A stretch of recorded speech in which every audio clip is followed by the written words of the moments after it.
ఇటీవల తెలుగు రాష్ట్రాలను అతలాకుతలం చేసిన వరదలు పేద దిగువ మధ్యతరగతి ప్రజలకు తీవ్ర నష్టాన్ని మిగిల్చాయి. తెలంగాణ రాష్ట్రంలో కొన్ని రోజుల పాటు ఎడతెరిపి లేకుండా కురిసిన వర్షాలు, వరదల వల్ల ఇప్పటి వరకు 28,000 ఇండ్లు పాక్షికంగా దెబ్బతింటున్నట్టు రాష్ట్ర ప్రభుత్వం యంత్రాంగం గుర్తించింది. వీటిలో దాదాపు 11,500 ఇండ్ల వరకు పూర్తిగా దెబ్బతిని నేలమట్టమయ్యాయని అంచనాకు వచ్చింది. ఇండ్లు పూర్తిగా ధ్వంసమైన బాధితులందరికీ ఇందిరమ్మ ఇల్లు మంజూరు చేయాలని ప్రభుత్వం ప్రకటించింది. ఈ నేపథ్యంలోనే రాష్ట్ర హౌసింగ్ ఆఫీసర్లు గ్రామాల వారీగా ఇండ్లు కూలిన వాటి సమాచారం తెప్పించుకున్నారు. ఇంకా ఈ ప్రక్రియ కొనసాగుతూనే ఉంది. వర్షాలు, వరదల కారణంగా ఇండ్లు కూలిన వారిలో ఎవరికి ఇండ్లు ఇస్తారన్న దానిపై ప్రభుత్వం విధానపరమైన నిర్ణయం తీసుకోవాల్సి ఉన్నది.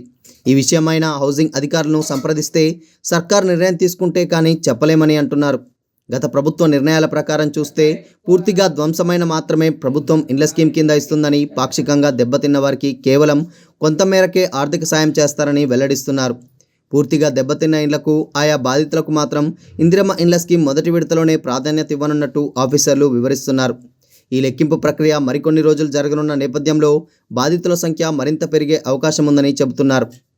వర్షం, వరదలకు కూలిన ఇండ్లపై ఆఫీసర్లు 3 రకాలుగా సమాచారం హౌసింగ్ అధికారులు, రెవెన్యూ శాఖ నుంచి తీసుకున్నారు. పూర్తిగా కూలిపోయిన ఇండ్లు ఒక కేటగిరీ కింద, పాక్షికంగా ధ్వంసమైన ఇండ్లు మరో కేటగిరీ కింద, అందులోనూ వాగులు, చెరువుల వెంట ఉన్న ఇండ్ల వివరాలను ఇంకో కేటగిరీ కింద సేకరించి సర్కారుకు నివేదించారు.